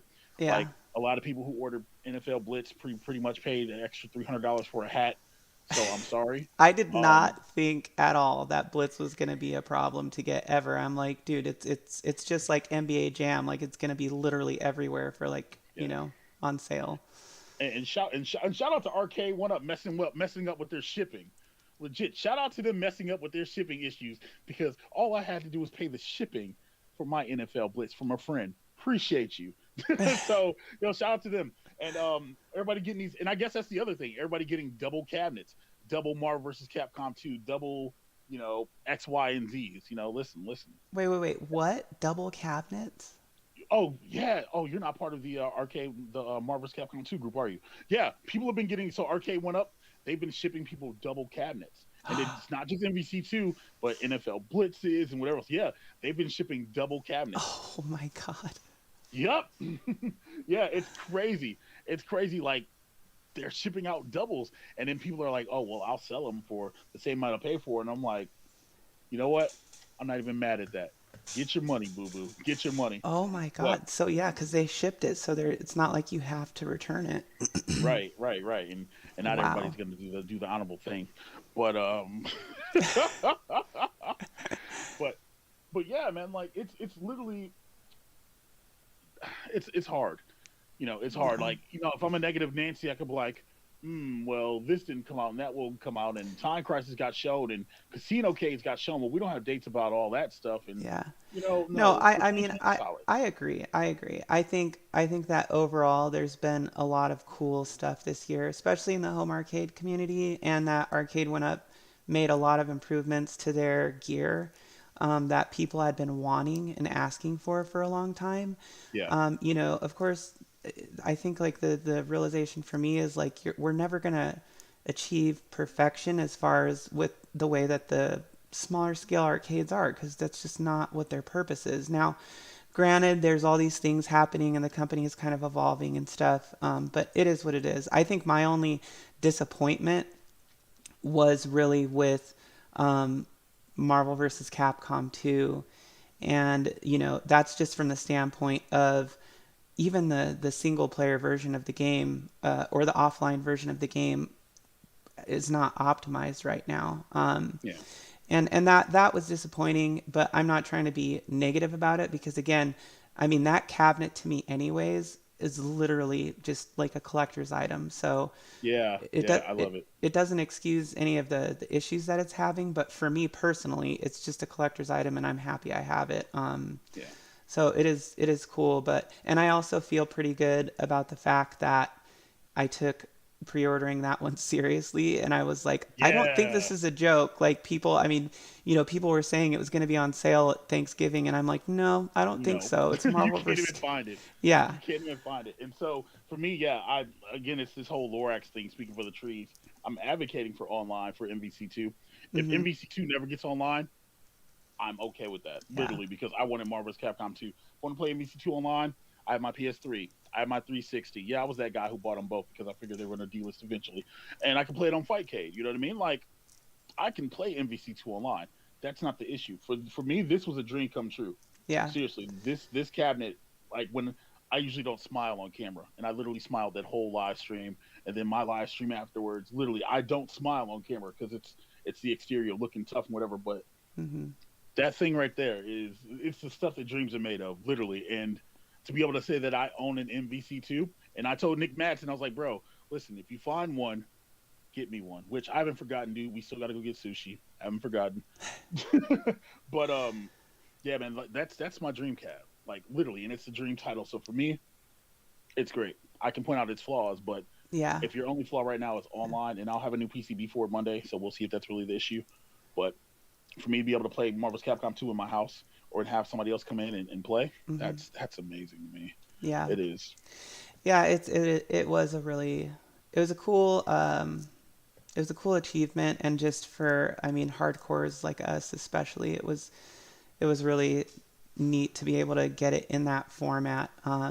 So I'm I'm overall just like I said, I'm happy that I was able to get it. I know you feel the same about that. So Yeah. there was a lot of positives, and I think the only like really negative aspects that I've seen have been like like honestly the struggles within our own community to kind of like um, alleviate like the gatekeeping and some of the anger that gets thrown around like the shade. But um, I think that was kind of the hard part for me coming into this community as like a newer YouTube content creator, um, and kind of throwing myself into that per se because I mean it was my choice to get involved right in this Right. whole home arcade community, but it's definitely been a learning experience and it's definitely changed my perspective on how I handle YouTube and how I work with it now and stuff like that. But anyways, people like you have really made a difference, and it's been really cool overall because I've made a lot of friends. Stephen, Glenn, Bill, and yourself, Travis, um, Rhea, and so many other people. Dan, Endless One Up, and so many other people who have been supportive of my content and just been really cool. Like I've forged all these really neat kind of online friendships, and I think that that's kind of been the thing that has propped me uh, back up when I was having like issues with content creation and stuff like that. So I've grown a lot from it. So definitely a lot of positives for me as well, and definitely a lot of learning experiences. Yeah, if you're not learning, you're not doing something right, and that's just every day with anything in life. You should always try to learn something a day, and you're doing well. Legit, you're doing well. You're doing a lot better than a lot of these other individuals who have these hot takes or views or whatever else, right? Like your stuff's good. So, and it's not even that. You're just a cool person. Like you're the only person that can probably say the word neat and I not laugh out loud. So yeah, man. Like it's about finding just the right vibe in the community. Everybody's got a vibe, and you know, Yeah, just keep going. That's all I yeah. that's all I got. Well, Just thank you. keep going. I appreciate the compliments. But I think one of the big things about being a YouTuber or a content creator is like all the really like a lot of the support comes from the community and the other content creators that you actually can get along with, you know. Yeah. And I'm such a weirdo. Like I can pretty much get along with anybody. It's just if you like the type of people who I don't get along with are if you constantly lie or like bash, you know, me or other people or you're lying, like then I'm just going to call you out on it and we probably won't get along cuz that person won't like it. Won't like the fact Right. that I'm calling them out, but But see, and that's why people don't like me because I'll do the same thing and not care. I know for a fact I've ruined somebody's opportunities for a month straight. Yo, you shouldn't have been talking, but whatever. But no, I get it, and it's crazy because like you'll interact with people that you thought you would have never gotten to interact with. Like Ralph's a perfect example for me. right. And he's gonna give me heat. I don't care. Like literally, I woke up yesterday and like he sends me and sorry Ralph in advance. He shoots me this picture, right? And he's like, "Yo, look who I'm watching in the gym, right?" And it's me. And I'm like, "Bro, you would have told me 2 years ago that like not only are Ralph and I having conversations and cool and everything else, but he's watching my stuff." I'm like, Right. "Yo, there ain't no way." But the thing is, like Ralph, I've heard from so many people like, "Oh, he's a douche, he's a dick." I'm like, no, dude, Ralph is great.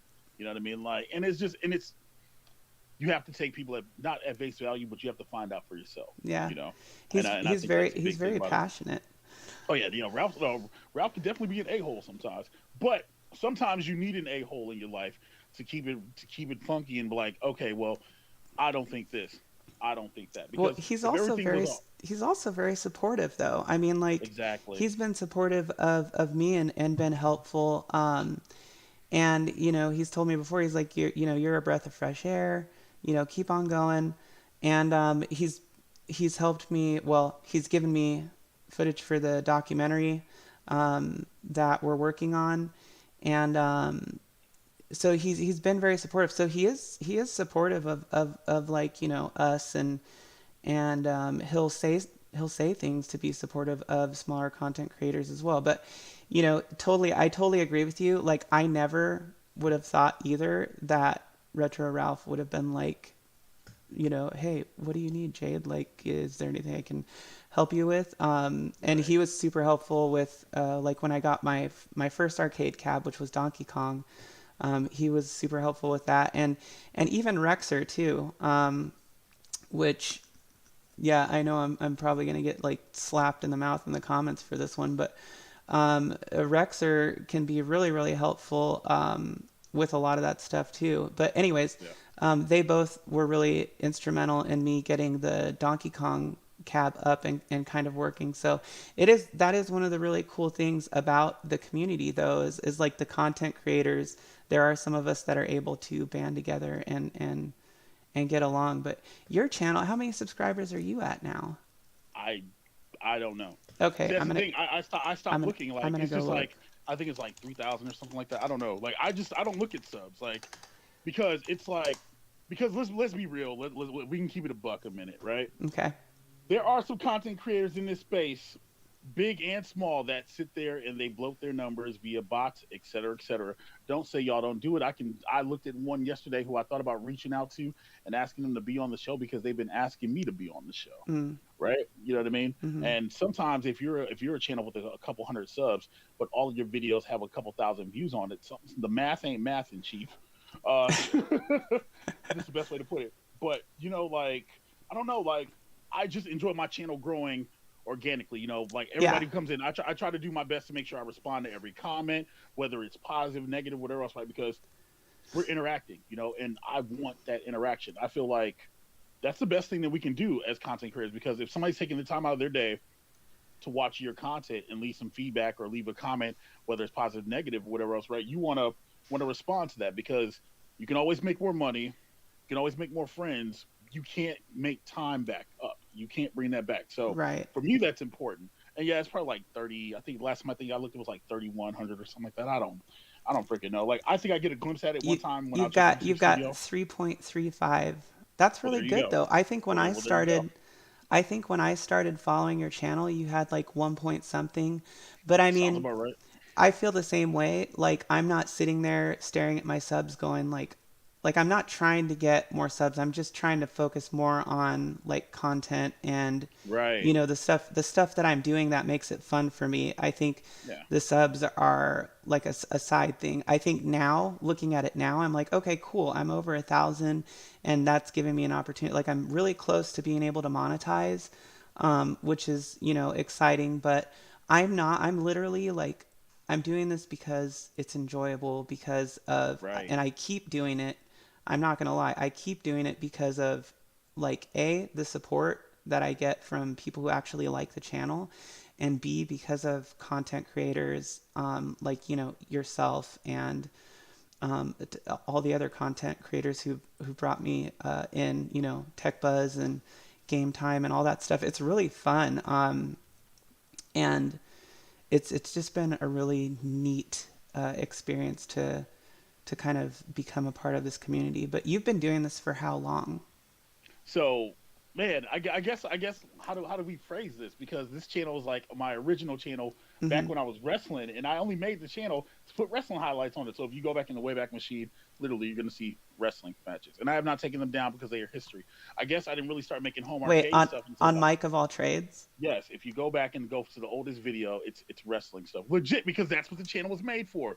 It was back for like when I was indie wrestling and stuff back in the day. Oh Yeah, wow. Mike, yeah, Mike B got locked up with him when we were in Chicago. Yeah, whatever. Anyway, so like, but I guess when home arcade, so when I started really kind of getting into it, I started messing around with it maybe 3 years ago. I Uh-huh. guess I kind of started taking it seriously 2 years ago, maybe. You know what I mean? Like, and when I say seriously, I mean like actually putting out content that's revolved around it. Like if you go watch a video from 3 years ago to like now, you'll see different changes. You'll see like the videos are different, the cameras are looking different, whatever else, right? It's small stuff to bring it up. Right. But when people ask me like, oh well, like the video I put up with the lady from Titanic has been 84 years. It's an opinion piece because one of the things I read in the comments all the time is like, bro, you should put out more videos about opinions, et cetera, et cetera. And I'm just kind of like, well, I could do that. Absolutely, I could do that. That's fine. I just don't feel like I don't want to put a video out unless I care about it. When they Right. when they announced Time Crisis, I didn't put the video, or when they leaked Time Crisis in the counter, hey, I didn't put a video out about it. Do I love Time Crisis? Of course, I love Time Crisis 1 and 2. Absolutely. Was it warranted for me to put a video out? No. Like I'm okay with one if 1 week I put out one video, one live stream, or two videos in a live stream, or one video, one short in a live stream. Like I don't want to force feed content. And I know a lot of people do that. A Right. lot of people will sit and force feed content just to put numbers out and whatever, dude. Like that's not me. But I can guarantee now, and at least I can say this going in 2023, I can say this now. If you watch a video of mine, it'll be well produced, except for the glare from my glasses. But that's just me being too lazy to move the lights. Let's just be real. That's just me being lazy, and I got like 40 hats right here. So, you know, um, we're not balling yet, where we can get umbrella lights and put them behind us yet. We ain't there yet, but but it's always going to be something that's informative. It's not going to be a bunch of BS. It's going to be me shooting and telling you just how it is, because Right. that's the way it should be. I'm not going to make a 12-minute video about a cell in my area or whatever else. Right? Some people do that.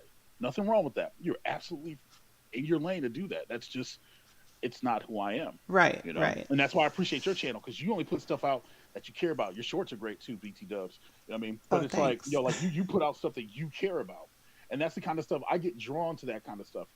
Ralph will put out like one or two videos a week.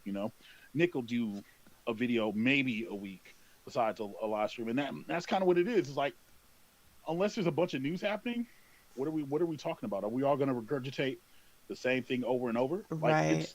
that's just my opinion on it. I don't want Yeah. to do that. Even when people are like, "Oh, you should talk about it." Okay, cool. We can talk about that in my Discord after I got rid of all the ass hats and stuff. It's like, yeah, we can talk about that in my Discord, and we do. You know what I mean? We can talk about it on the live stream. Like that's what it's for. We don't need to, for lack of a better term, milk the community dry. And a Yeah. lot of people do that. Yeah. A lot of people do that. I totally agree with your take on it, and I feel the same way. I think there was a time in the beginning when I first started, like I almost felt like I needed to be putting out content or something, and that was also like one of those times where I kind of had to take a step back and be like, but I don't care about any of this. I don't want to put it out. And Right. there's so much speculation for a certain period of time on things to where I'm like, what's even the point, about talking about it when you, especially if you have other big channels, and I'm not slinging shade anybody's way, but when you have like a really big channel that's speculating on something or talking about something, you know, I'm not going to go back in and regurgitate that. So Right, I don't know if you right. can see. Can you see what's up here right now? On my screen, it looks like the window froze, but that's okay.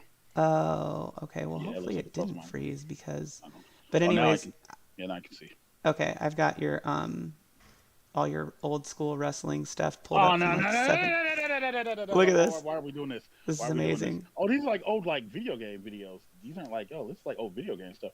Yeah, so it's like, but I'm in like actually wrestling, like me in a ring, cutting a promo, cutting a little kid down Oh in wait. front. That's Oh why I oh said. yeah That's why yeah. I said Let if me you. That's why find I said that. if you go all the way back, you see Wait. that How stuff, right? how far back is I'm that? talking about like I'm like so if you go on the search under the search and then go under the video, go under like date added by like the oldest, you'll see what I'm talking about. Oh, here it is. Yeah. 14 years ago. Yeah, that's what I said. So I started this channel back when I was like indie wrestling, like way back in the day, like. And so yeah, I was a kind of a dick, and I cut this promo on this little kid. And yeah. Anyway, whatever. So, but yeah, like that's what it's about. Like for me, that's what it was. We were just I got a hop hog. I got a hop hog PVR because we were talking. Me and my friends were talking so much crap. We were like, we would get together on the weekends and we play games, and I was like, man, we should start recording this stuff. And so we did, and like we didn't know anything about, oh, this is bad. Oh, anyway, so like yeah, we didn't know anything about freaking like content creation, whatever else. Hell, even back then I still didn't. We're still learning every Right. day, Yeah. learning the algorithm and how to tag stuff and whatever else, right? Oh man, oh this is yeah, this was my second match maybe ever, but yeah, like it's Bro, just one of the things where. is that your actual hair? Oh no, that's not me. That's the match before. I think if you go, I think I'm 2 minutes, 2.5 minutes through Oh, the okay. I video. was like, Yeah, because like the what? video like again wasn't video editing. We were like chopping a lot of this crap out, so I wasn't really editing video or anything. This was literally stuff that was Oh, recorded on a here. handy cam or something like that, Okay. right? And so legit, I Oh, don't. the belt. You got the belt Oh, though. oh yeah, like second match, yeah, right. So I don't know anything at this, but like it was just like we want to have something for prosperity's sake. You know what I'm saying? Just to be like, hey, we did this back in the day. Yeah. I'm actually working with somebody in the home arcade scene that I'm actually gonna be going out to California to actually do one of their shows for like 5 months straight.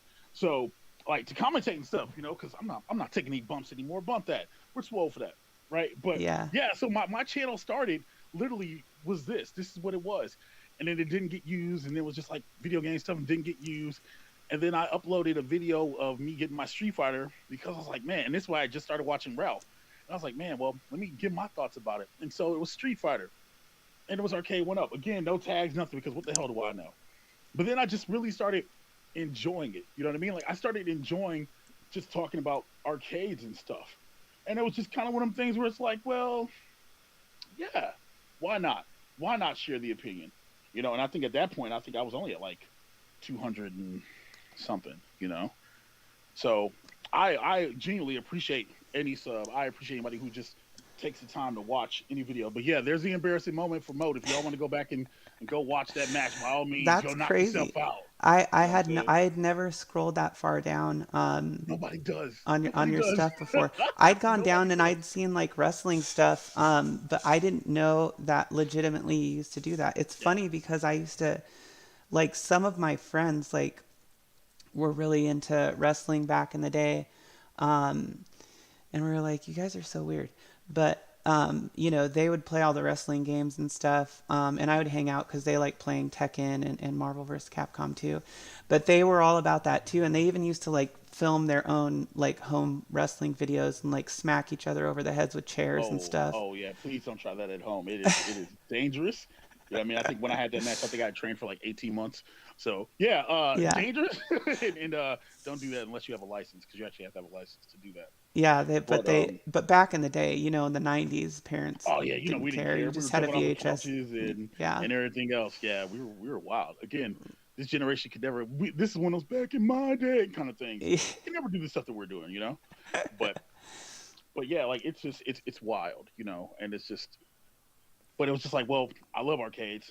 this opportunity here. Let me talk about them, and then more and more people started watching and watching and watching. And the one thing I'll say, and the one thing that I'm always proud of is like I've never had to bot. I've never had to view anything else like that, right? Like my Twitch got botted. I even put out a short on I put out a short on the channel. I was like, hey, I appreciate whoever's trying to support me, but you guys botted my channel. It's like 1,000 people. I don't need that. You know what I mean? Because I don't want people to see an inflated number. Right. Because let's again, if you pay attention, you see stuff, right? Mm-hmm. And then if I'm averaging the same amount of views as a channel that's like 5 times my size, you know, it is what it is, man. But Yeah. it's just been fun for me. It's fun. I like talking about the stuff, and it's just like video games. Like talk about this stuff all day. Mm-hmm. Whatever else. But I tested the waters with the video game stuff on this channel while we're doing home arcade, and it just didn't do well. So Yeah. separate channel, and now we're having fun and just and doing what we want. Well, I And for think me, it's that's really cool that you have been able to, create that separate channel for your competition live streams, and it seems to be doing pretty well. Um, so I think that that was really cool. And on mine, that's one of the things that I kind of think about too, because I never use hashtags. I think I've only used hashtags like maybe a handful of times, like three that I can think of. So I'm really bad at that. girl. You But got to use a hashtag. You got to use a hashtag. Like well, even if you go into your usually YouTube settings usually and I just dump my videos and they just, start getting views. So I'm just assuming that they're because they push it into, like the gaming realm or the arcade gaming realm. Um, but then there's also the limiting factor of hashtags that if you do use hashtags, it's technically only being pushed through those channels, if that makes sense. yeah, no, it's that little small filter. So I'll use a hashtag home arcade. If I'm talking about arcade, it'll be arcade or one up or whatever else. Uh I'll huh. hashtag my name and then whatever it's related to. You know what I mean? Like sometimes you got a hashtag because if somebody types in hashtag home arcade or whatever it's home arcade, it's almost like picking up like SEO. So Right. YouTube picks it up. You know what I mean? Yeah. Yeah. But anyways, I like what you're doing. I think Thank you. both your channels are great. I don't always say something, but I almost always pop into your FGC games or streams, and I just think it's really great. I love the announcer stuff that you guys do. So if y'all haven't seen Moat's um, FGC channel, because that's pretty much what it is, right? Pretty much. It's just us playing fighting games and being stupid. Yep, pretty much. Yeah, go check it out because they're always having a good time over there. You've got what Smoke Sundays. You guys are usually on there today as Yeah. well, right? No, actually, no. Today's like usually my ordained day off Oh, to do Friday. whatever. Yeah. Friday. So usually Friday nights I got next. It's usually Arcade One Up specific. So Yeah. MVC2, Big Blue. I have to hook the Geek Warden up to the Killer Instinct. So Killer Instinct will be there soon. Smoke Sunday is usually where me and people in the community we get together.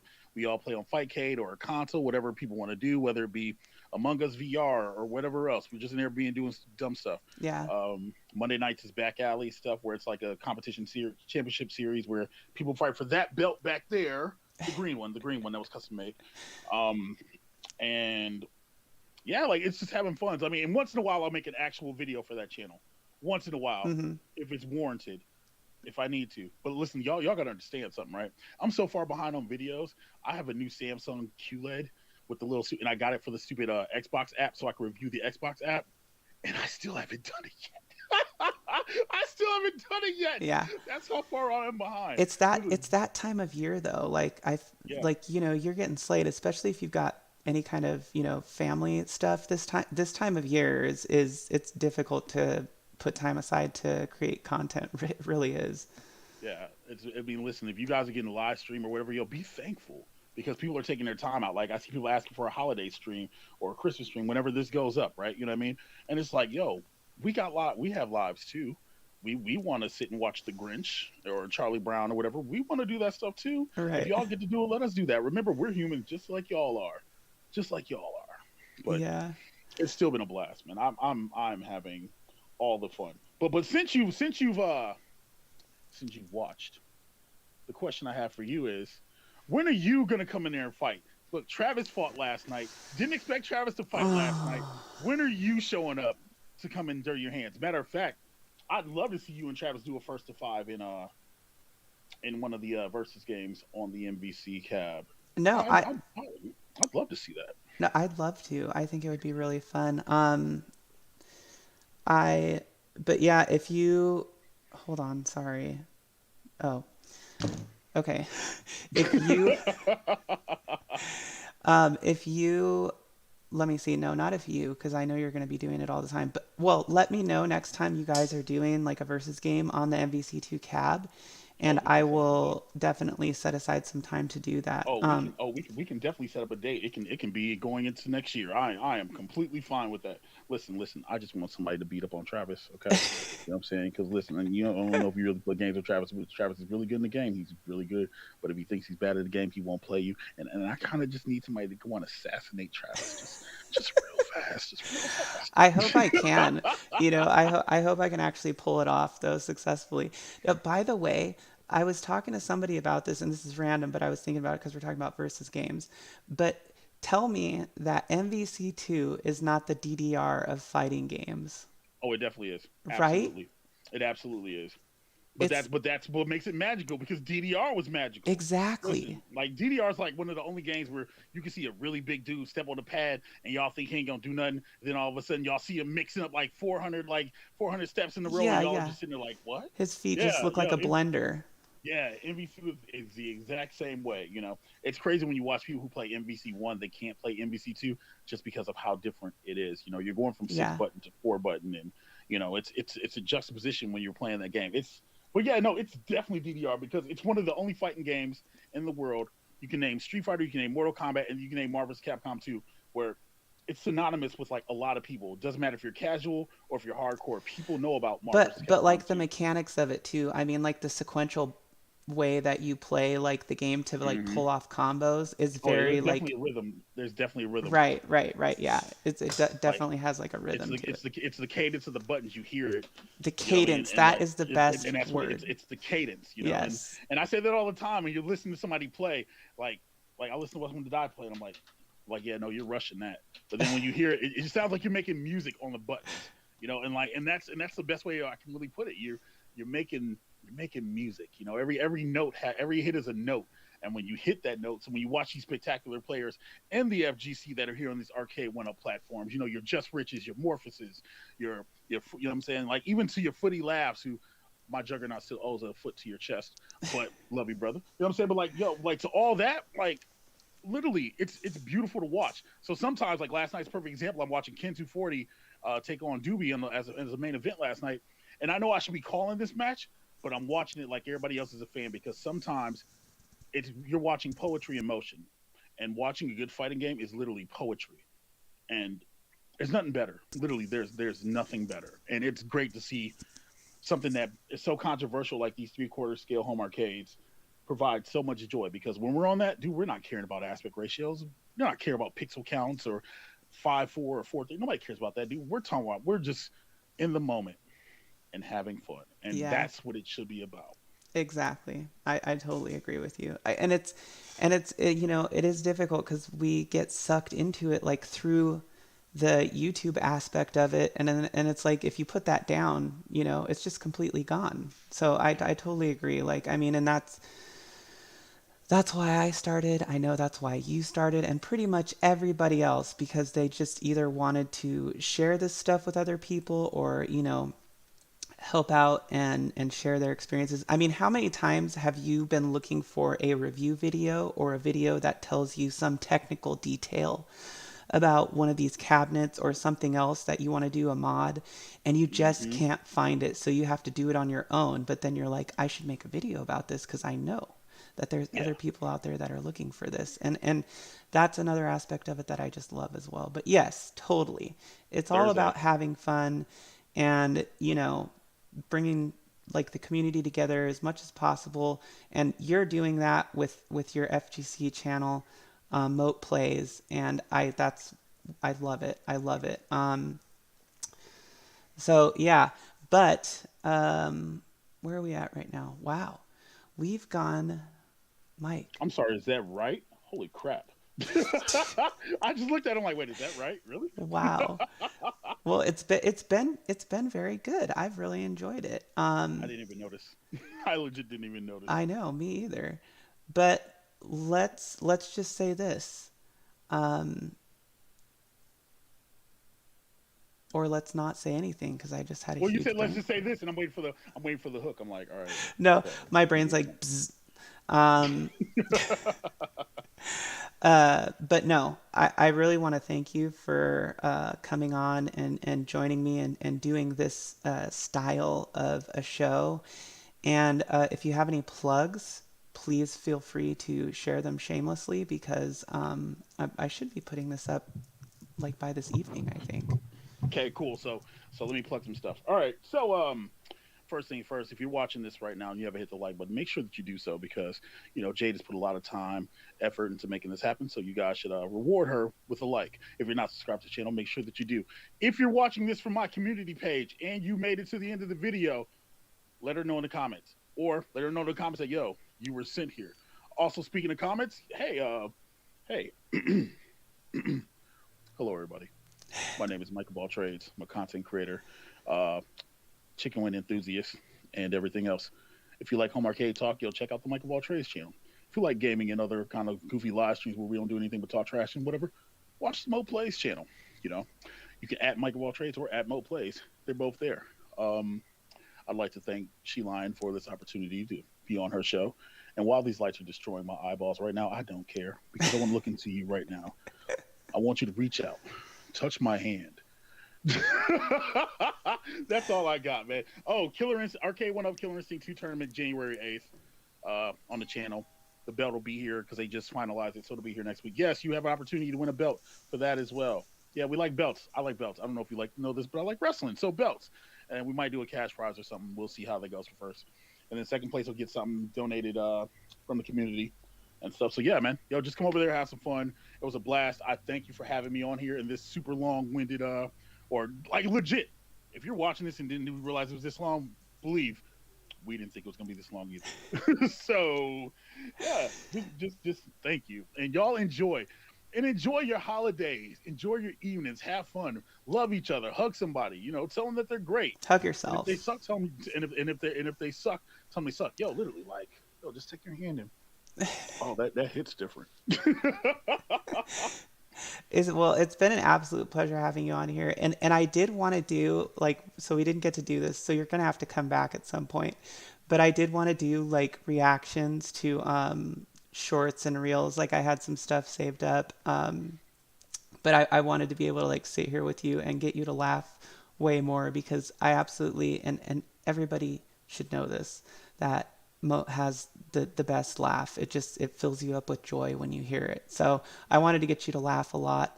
Um, See, I'm not smiling on stream, girl. You trying to make me blush? You better stop that. so anyways, I appreciate you for coming on. Thank you so much. And again, like you've been instrumental in inviting me on your show a couple times, and a lot of other content creators who've helped me out. I mean, Bkong helped me get over 1,000, and I just want to say my plug is I want to plug you and everybody else who's been really helpful and supportive of my channel. And thank you guys so much, and thank you again, Mike, for coming on. It was really fun to talk about all this stuff with you. Good vibes. You know what I just thought about? Tell We me. didn't even talk about the documentary. We didn't. Oh my goodness.